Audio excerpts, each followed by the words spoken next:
శ్రీగురుభ్యో నమః. హరి ఓం. ఈశానా సర్వవిద్యానామీశ్వర సర్వభూతానాం బ్రహ్మాధిపతి బ్రహ్మణోధిపతి బ్రహ్మ శివో మే స్వదా శివోం. పంచాంగ శ్రవణం అనేటువంటిది ఉగాది రోజు మనం జరుపుకుంటూ ఉంటాం.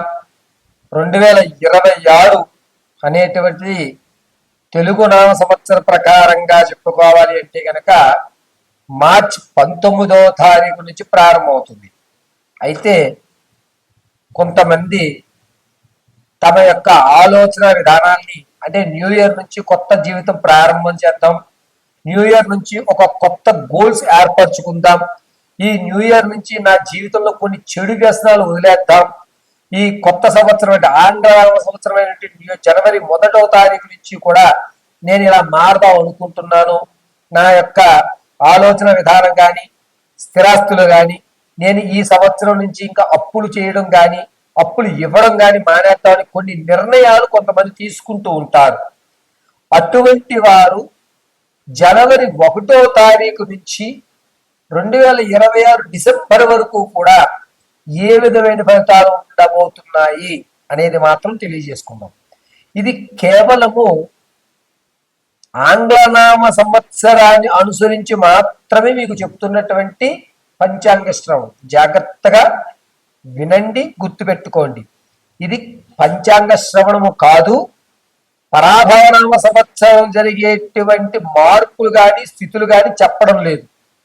కేవలం ఆంగ్లనామ సంవత్సరాన్ని ఆధారంగా చేసుకుని నా జీవితంలో కొన్ని మార్పులు కానీ కొన్ని చెడులు కానీ వదిలేస్తాను ఈ న్యూ ఇయర్ నుంచి అని కొంతమంది ఆలోచించుకుంటున్న వారి స్థితులు అనుసరించి మాత్రమే నీకు ఈ యొక్క ప్రెడిక్షన్, ఈ జాతకం అనేటువంటి చెప్తున్నారు.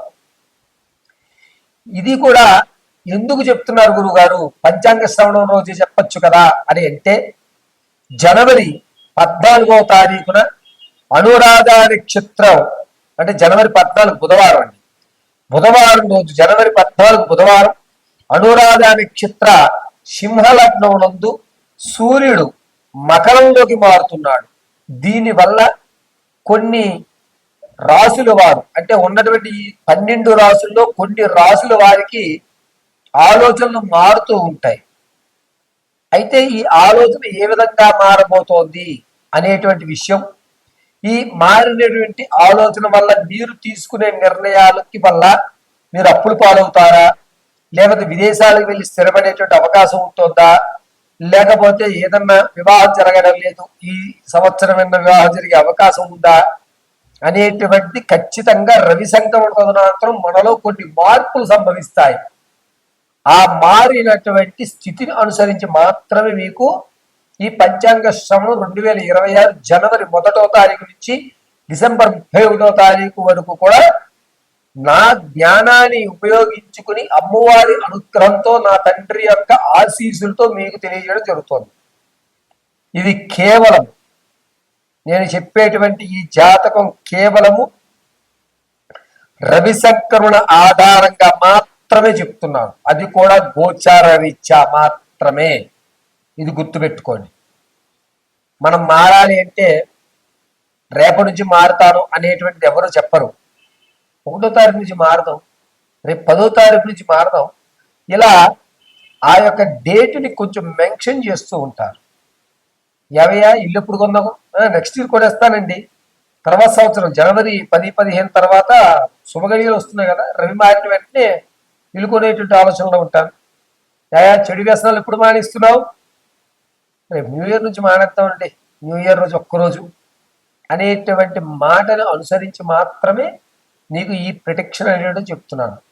అయితే 2026 మార్చి 19వ తారీఖు గురువారం నుంచి పరాభవనామ సంవత్సరం వస్తుంది కాబట్టి దాని ముందులో మీకు పంచాంగ శ్రవణం చేసి గ్రహణాలు ఇప్పుడు వస్తున్నాయి, ఎన్ని గ్రహణాలు ఉన్నాయి, ఈ గ్రహణాల్లో ఏ రాసుల వారికి ఇబ్బందులు కలుగుతున్నాయి, రాజు మంత్రి సైన్యాధిపతి శయ్యాధిపతి షష్ఠమాధిపతి ఎవరు ఉన్నారు, వారి యొక్క ఆలోచన విధానాన్ని బట్టి పరాభవనామ సంవత్సరం ఏ విధమైన మార్పు జరుగుతున్నాయి అనేది మనం రానున్న రోజుల్లో అంటే మార్చి 1వ తారీఖున తెలియజేసుకుందాం. ఇప్పుడు కేవలము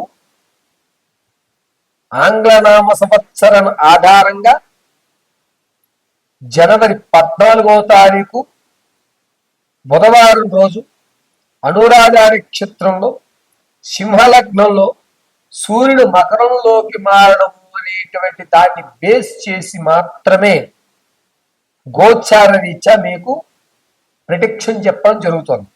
ఇది కేవలం గోచార రీత్యా మాత్రమే. మీ వ్యక్తిగతమైనటువంటి విషయాన్ని తెలుసుకోవడానికి కింద స్క్రోల్ అవుతున్న నెంబర్ సంప్రదించండి. ఇలా సంప్రదించి date of birth, time, place of birth మాకు వాట్సాప్ చేయడం, దాన్ని అనుసరించి మీ పూర్తి జాతకాన్ని వివరించడం జరుగుతుంది.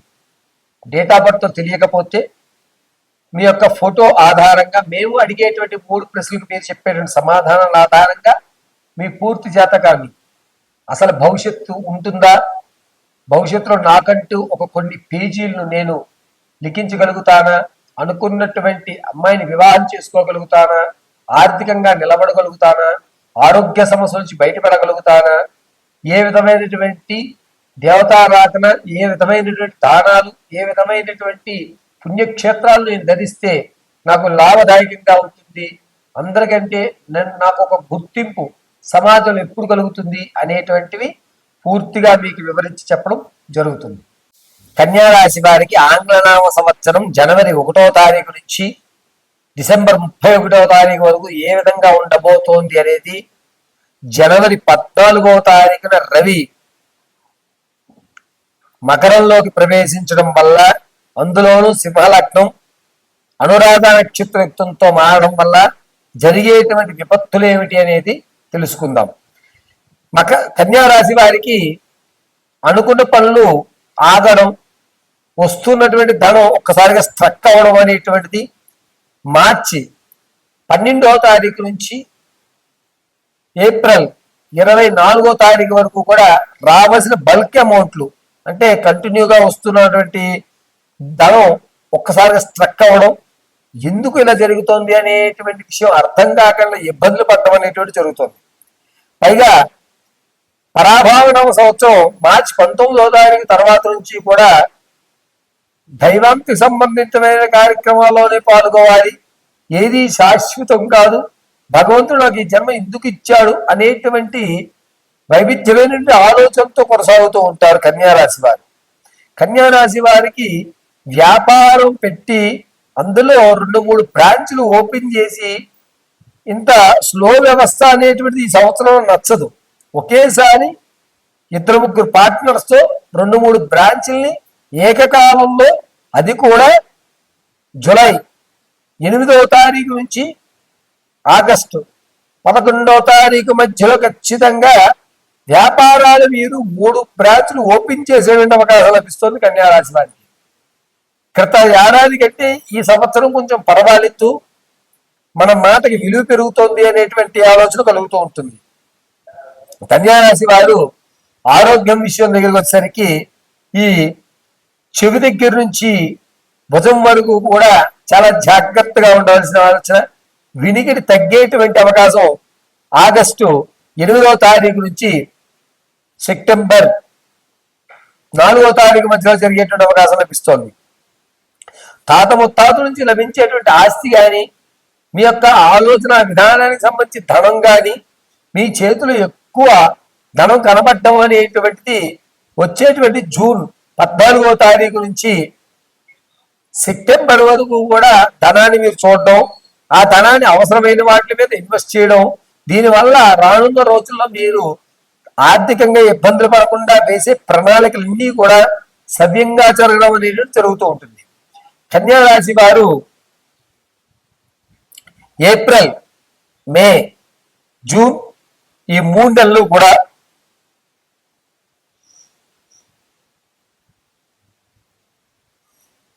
నెలలు కూడా చాలా జాగ్రత్తగా ఉండాలి.